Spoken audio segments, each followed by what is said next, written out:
Hello. So I'm going to walk you through my new device, Iridescence. I'll try and do it as quick as I can. Some parts might be a little hard to explain quickly, though. So here it is when you open up the device, Iridescence, and I just have it going after this plain analog instrument. Okay, and then I'll get into what these visuals mean later, but first you just click anywhere here to open up the actual settings display. So here's the device. And so what iridescence is it's a few things kind of in one. The core concept of the device is to kind of create like an arpeggiation off of a real-time audio source, like as an effect, but through delays. So it's kind of like a polyphonic delay line where each voice has a different delay line, or multiple actually, and a pitch shifter. And therefore, each voice can be shifted note. Like, for example, let me turn the mix down so you can't hear this at all, and I'll just play the analog. So yeah, I'm just hitting this note, and then I'll turn the mix up and hit that note. And as you can hear, it created a kind of an arpeggiation off of that note, but it's not like a MIDI arpeggiator at all. It creates it through a delay. And so that's kind of the core concept, is to kind of create arpeggiations off of an audio effect to kind of like give you a lot more than you put in. But you can go away, you can do a lot more with the device than just simply that. And then on top of that, you can create different chords to arpeggiate, and you can create up to 16 chords. And then the chords can transition to each other through a Markov chain, so probabilistically. So you can create different harmonic progressions. It also has pitch detection and correction, so you can just kind of play in scale, and this will adjust itself automatically. So yeah, it kind of is like, as I've described, this kind of powerhouse of harmony on real-time sources, because you can also turn the delay time way down and use it as a harmonizer.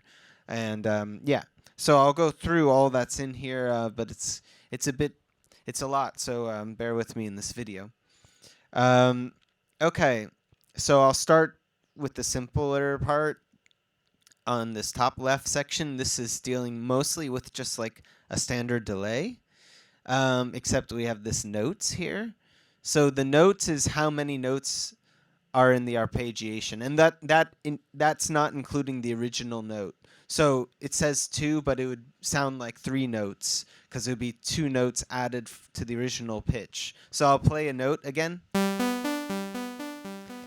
and hopefully you can hear it's 3 notes total. It's da da da. It has the original note I played and 2 additional ones. If I turn it to 3, now let's hear it. So now we're hearing 4, the original note, and 3 added notes on top of that. And I'll explain it more later, but just to show you real quick, as you can see, these 3 are in color. So these are the 3 notes that we're hearing. So if I went back to 2, it's only these 2. And if let's hear it. Yeah, we hear that. Now I'll change this to a minor third, and I'll change this up. So now hopefully you hear the pitches are different. Let me go back to just a major chord. Okay, so that's the notes. Time is the delay time, of course. And you can do synchronized note divisions or in milliseconds. You can add some swing, which is like, it will bring, what swing does is you have, okay, right now we have 3 notes technically, and so there's 1 note in the middle. So swing will adjust that middle note. So swing kind of adjusts the delay time of the alternating notes, so it creates kind of a swing. And when you go positive with the swing, it kind of nudges their delay time longer, so it's closer to the next note. And if you go negative with the swing, it kind of brings the delay time smaller, so it becomes closer to the note before it. So let's compare. Here's how it sounds with no swing. Okay, and I'll add 50% positive swing. Okay, and I'll do 50% negative swing. So hopefully you can hear the difference. And if I went extreme amount and went to 100% swing, it would bring that second note all the way to the same time as the third one, so they'd play like a chord. Yep. And if just to show you, if I added more notes, now the alternating notes will be nudged. So let's hear it at 50% with that. So hopefully you can notice the alternating notes are nudged further away. I'll bring the swing back to 0 and the notes back to 2. Okay, and then below that we just have the feedback amount and a panic button to clear the feedback in case it gets, in case you need to clear it. Okay, so now I'm going to jump across this whole thing to the right side and talk about this section. So this sets the number of chords. Right now we just have one chord. If I turned it up, we'd see more circles appear. If I keep going, we can go up to 16 of them. I'll just go back to one chord. Okay, so here we are at one chord, and if you noticed, if you remember down here, I could set the pitches for that chord. If I want to 2 chords, now if I select, this is kind of jumping around. Okay, I won't get to this yet. I'll get to more details later. But this sets the number of chords you can have, and each chord can have totally different pitches. Okay, maybe I should kind of get into it. Okay, so right now we've only been hearing this blue chord, which is a major chord, and it's a major chord because I set it to these pitches. Now let's add a purple chord, and I'm going to select the purple chord. So now we're on the purple chord, and I'm going to turn this chord to a minor chord.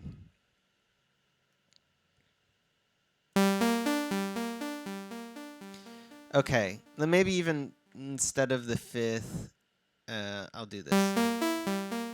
So it sounds even more different than the blue chord. All right, so here's the purple chord. We can tell we're selected on the purple chord because these things are purple and this is purple. If I selected the blue chord, these things are blue. Now if you see when I select the purple chord, we have +3, +9. Blue chord is +4, +7. But we're still only hearing the purple chord, and that's because we can see there's this white circle here around the purple. I know I'm jumping all around without explaining what this is, but just bear with me. So anyway, so now the purple chord is this chord. And if I double click here and open the blue chord, now we're hearing the blue chord. Okay, so that's all to tell you that these chords can have different notes in them to be different chords. Right, so we have 2 chords now. That's what this top thing does, sets the number of chords. Below that, there's a next button. So that will trigger a transition to happen to another chord. Sorry, I'm just clicking around. All right, so let me click next. Boom. So you see each time I'm clicking next, this white circle here is alternating.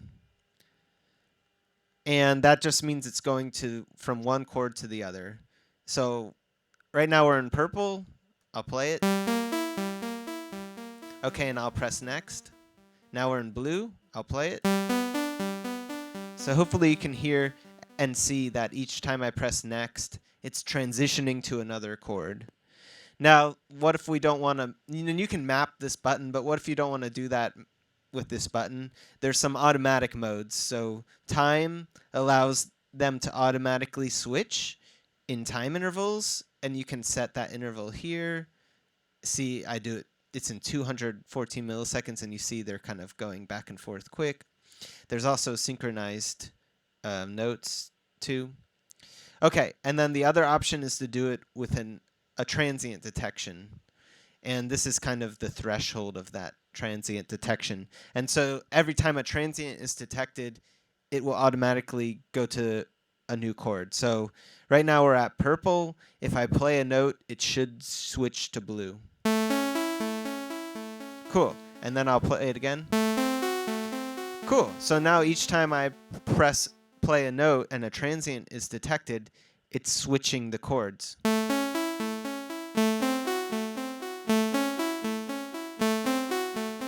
Cool, hopefully that makes sense. I'll turn this off. Okay, now that we're starting to get an idea of things, I'll talk about this central display here.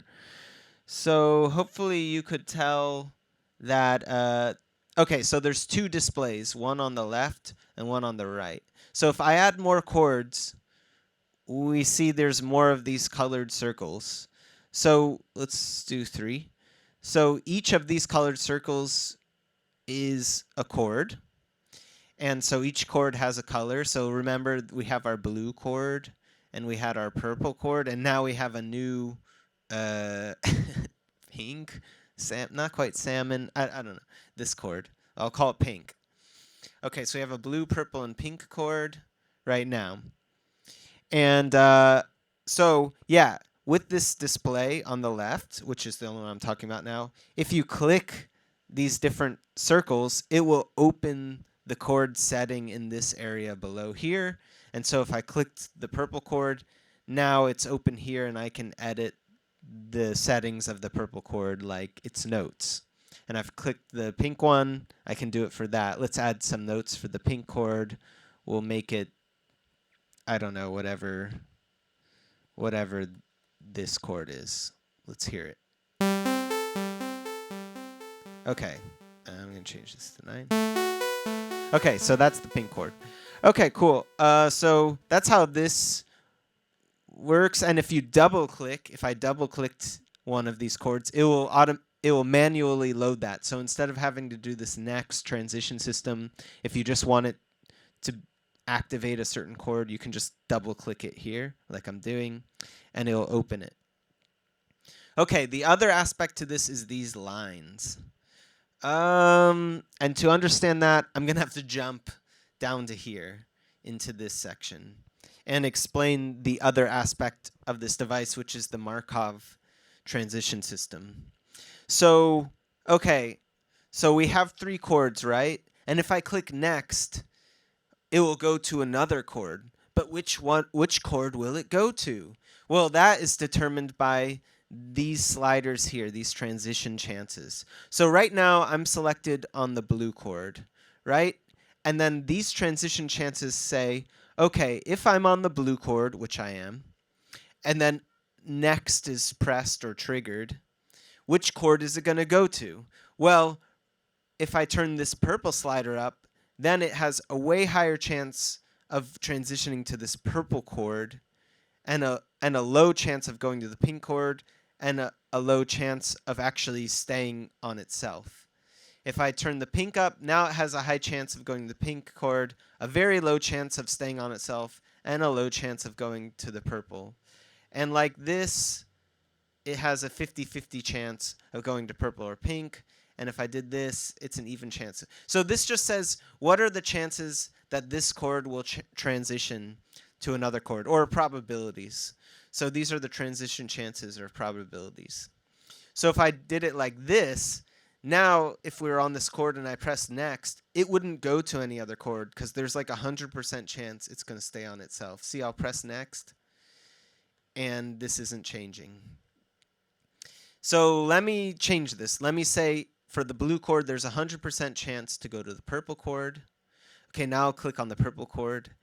And now we're in the purple chord, and I'll say, okay, if we're on the purple chord, there's a 100% chance of going to the pink chord. Okay, now I'll click the pink chord, and I'll say there's a 50-50 chance from the pink chord to go back to the blue or purple.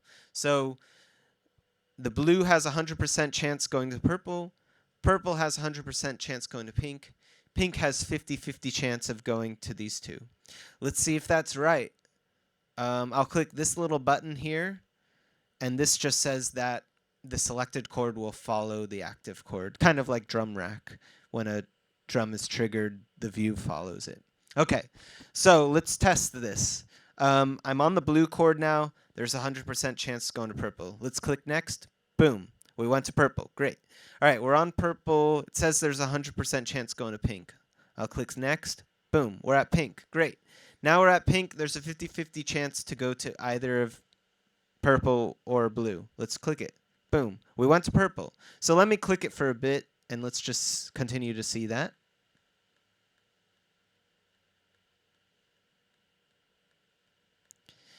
Okay, hopefully you see that worked out.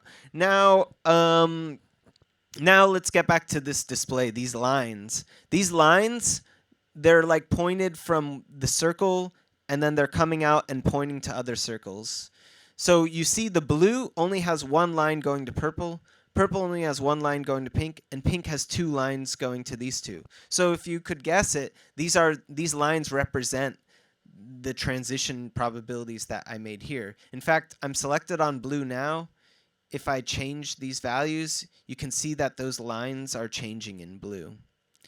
So if it's all the way pink, now it only has a line going to pink.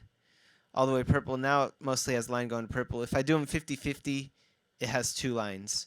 And the darkness of the lines represent the strength. So the darker or more bold the line is, the stronger the chance it will transition. Now, for itself, like if I turned it to blue, you see there's a little dot or other circle going there. And so that just is almost like represents its line going back to itself. So that's what that circle means. Okay, I hope that all makes sense in that visual. So that's this visual. The visual next to it on the right side also has all of the chords. See, if I click these different dots, it will show me the different colored chords. Now, if you notice, there's a very subtle like horizontal line right here. Okay, so what this visual shows is the transposition of the notes. Like these values. See, it says +3 and +9. If I change this, you see when I move this value, it's moving that dot. So if I put these both at 0, now the dots are just on the line. So that line represents the original pitch of the audio coming in, 0 steps transposition. If I move this up, then this dot goes up. If I move this below the original, then this goes below the line. So that's what this shows. And when you select one of them, it will color in the one that's selected. And the one that's active, if I played it... Ooh, that sounded ugly. Yeah, if I play it, the active one gets these like little highlights for the notes. Cool, so that's how this whole display system works. P.S. You can change the colors of things by just pressing this button. Let me get back to a color I like. Okay, let's just do this for now, although the greens are pretty bright. Yeah, let me get something not so bright. This might work. That green's a little bright. Anyway, now we're dealing with red, green, and blue chords. Sorry to change it up on you. Okay, so let's talk about this system here, this section here in the middle. So manual. Right now manual mode is off, so that means the chord changes are happening with this Markov, like this whole pressing the next, and it probabilistic system. But if you turn on manual mode, that whole system is disabled. It doesn't do anything anymore. And instead, you just have this number box right here to change the chord to what you want. So that's nice if you just want to bypass this whole automatic system and instead just like automate or map this to a knob and change the chord that you want. So if you want like more specific control, manual system could be good. Okay, now the algorithm. This is the pitch shifting algorithm used, because right now, since this is an audio effect, it uses real-time pitch shifting, which is always a difficult thing to get to sound great. Now, algorithm A is a frequency domain pitch shifting algorithm. It generally sounds cleaner. It generally sounds closer to the original sound. It is higher CPU though, so yeah. And then algorithm B is a time domain instead of frequency domain. It actually uses modulated delays, like to create a Doppler effect, and then overlap adds them. And algorithm B sounds more grainy and stuttery, which could be cool for certain effects, but not like generally gonna be a great one, but it is lower CPU.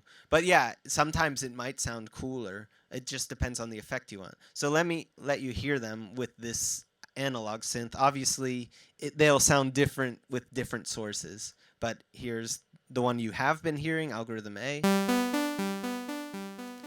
Okay, and then algorithm B. So you hear it sounds like kind of stuttery, which actually could be really cool for certain effects. And if you play around the presets, you'll see where it sounds good, especially like kind of lo-fi-y stuff. Okay, now Latch. Latch kind of like freezes the sound in a single delay time and repeats it until it depends which mode you're in. It depends if you're in time or gain. So Latch, if it's on, it gets triggered when a transient's detected, and that's denoted by this threshold. And then the latch releases, if it's in time, it releases after a length, and if it's in gain, it releases once it goes down a volume, a threshold. So if latch is off, like now, it's just like a normal delay kind of sound. I mean, normal with the arpeggiated trails. So it sounds like this. Okay, and then with latch on, I'm going to turn down the feedback for this so you can hear it better. With latch on, it will kind of freeze when it detects a transient. Like I said, it'll kind of freeze the sound and go through the arpeggiation, and it kind of sounds more like a normal arpeggiator, quote unquote, in this mode. So in this mode, time, it's going to detect a transient, it's going to freeze it and hold it for 1 bar. So let's hear it. So yeah, hopefully you could hear. I just hit the note once, actually, and it kind of repeated it for 1 bar with no like feedback thing. And now, if it's in gain mode, it will hold it until I release the note, basically.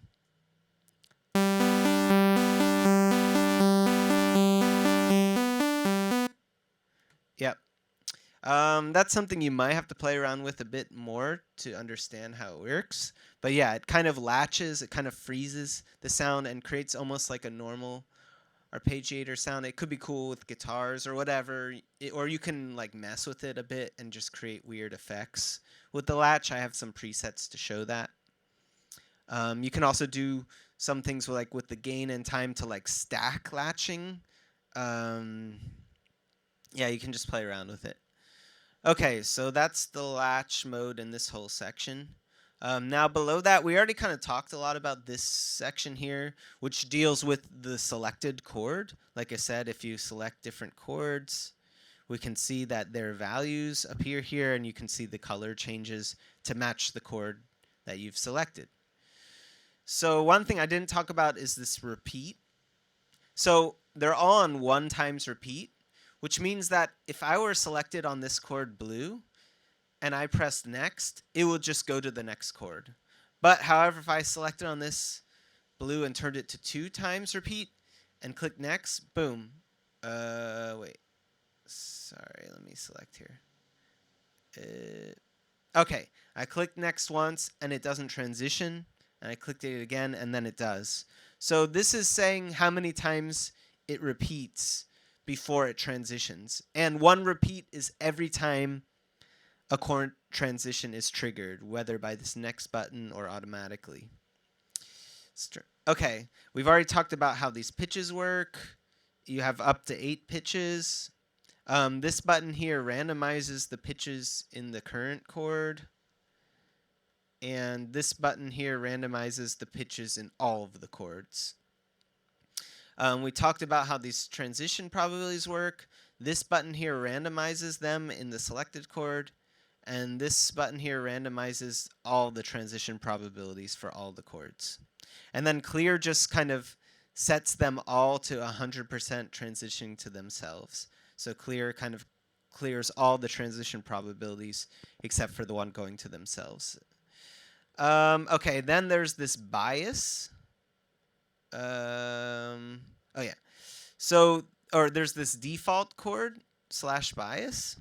So the default chord is the chord that gets loaded when the device is loaded. So if you saved a preset or it's in your live set and reloaded it, it will start out loading to that chord set in default. And then what the bias says is kind of like every time a transition is triggered, this will set the amount of bias it has to always go back to the default chord, no matter what these sliders say. So if this was at 100%, then no matter what, in every chord transition, 100% of the time, it's always going to go to chord number 3, which is the blue chord. So if I'm at red and I turn all these up and it's not supposed to transition to blue at all, but I press next, it's going to go to blue anyway because the bias is at 100%. So the bias kind of like bypasses these transition chances and has its own chance of always going back to this default chord, which could be useful if you want to set up certain harmonic progressions accordingly. Yeah, and if you haven't realized, like having these whole transition chances with different chords, you can create different harmonic progressions. So like if one chord's like a major or this chord, and you want it to resolve on that chord when it goes to this chord, you just kind of create these probabilities to create these systems according to whatever kind of harmonic progression you want to create. Okay, so now this section to the right deals with some pitch stuff. Pitch glide says how much glide, like when these notes change, whether just manually or from chords changing or from this pitch correction, this says how much pitch gliding will happen in that change, in that transition. The pitch feedback, okay, that's easy to hear. So let me make a major chord again. We're in this blue chord right now. So we're hearing the major chord. Let me turn up the feedback, sorry. Okay, so now it's just repeating these notes. If we do a pitch feedback, which is off now, let's just click the step mode and set the step to 12, which is octaves. And so now every time it repeats a feedback cycle, it will go up in an octave. Now if I turn the step to 1, now every feedback cycle, it'll just go up by 1 half step. So this works kind of like just a traditional pitch delay feedback, but it applies to this whole chord arpeggiation system. And you can do like very small amounts of increments to get more like, cool little effects. Okay, now if you didn't do step mode and you did note mode, it works the same as step, except the amount of step is through the set steps here. So if I was in note mode for pitch feedback, this note, each feedback cycle will go up by 4 steps, and this note is going to go up by 7 steps. Actually, maybe I'm going to make one of these negative. So now this one will go up each feedback by 4, and this one will go down by 3 steps. And then the origin note will stay the same because it has no pitch shift. Right. Just so you can hear that even better, I'll do one note going down 1 step and one note going up. Right, so that's how note works, and maybe you'll have to play around with a bit more to understand it better. And then there's pitch correct. So right now, pitch correct is off. If it's on, the pitch that it corrects is these steps. So what it does is it detects a pitch. So if I played C, it detected C2. If I go up an octave, it detected C3. And then what it does is it checks this detected note with these selected scale, which right now we're selected C major, and you have some options. And it will say, okay, given that this note is C and in C major, do these shifted notes, which is a major note, which is a major chord, match this scale? And so if I played C, Yes, it does, and it doesn't change any of these. Now, if I played a minor chord like A, it will automatically internally change these pitches to match this scale. So if I played A, we can hear that it's a minor chord. So it automatically shifted this major note to minor. And then I could play anything in C now, and it will shift these so that it will match the scale.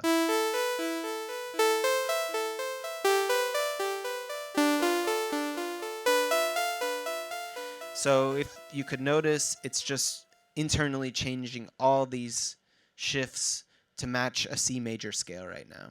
So that's how pitch correct work. It doesn't correct your actual note coming in. It just shifts these arpeggiated notes. Okay, now below that is some panning modes. Right now it's an alternate, which means each note in the chord will alternate hard panning. So if I turn the width of the panning all the way to 100, it will alternate. So the first note, this +4, will be hard panned left. The second note, +7, will be hard panned right. So hopefully you can hear that if you have stereo speakers. And spread just spreads these panning from left to right. So first note all the way left and going to the right. And spray just randomly pans things. So it could be anywhere. Now width, like I showed you, chooses the amount. So if it's at 0, it's monophonic. Going all the way, bringing the width of the panning. You can also invert that. So like I said, alternate goes left and then right. Invert will invert that. Will invert the panning of everything. Okay, now here's stereo. So stereo mode, I don't advise to use unless you need to, because right now it treats the signal monophonically. It sums both left and right when the audio comes in, and treats it as a mono signal. And then you have these panning options to get a stereo field. If you turn stereo on, it will double the amount of pitch shifters and delay lines so that it can process the left and right channels separately and maintain the stereo field of the original sound coming in. So if you want to maintain what the original stereo field was, then you will keep stereo on. But if you just want a stereo kind of sound, you don't need it on. You can use this panning mode, and this will definitely save you CPU not turning this on, because this doubles everything, all the pitch shifters. And if you have pitch feedback on, that's another pitch shifter. So having this off can save a lot of CPU. But if you need that stereo image, sure, turn it on. And then we have a dry wet mix. And then below that, we have some filters. We have a low pass and high pass filter. These are applied to the signal just before it enters all the delay lines and pitch shifters. So it's before all of that. And then there's an LFO here, which is mapped internally to the cutoff frequencies of both of these filters. So you can modulate the filter cutoffs. And you have basic wave shapes. You also have a Perlin mode if you want Perlin noise modulation. And then it doesn't do anything until you turn on the depth, which is also bipolar. Right. So I think that covers everything. Like I said, this has many ways you can use it depending on how you set this up. It can be a harmonizer, it can be an arpeggiator, but it's not like any traditional MIDI arpeggiator. I mean, you could play guitar through this and get cool arpeggiated notes. It's very pretty. It's very, and then like I said, you have this harmonic probabilistic system to change between chords. So yeah, hope you find it interesting and fun.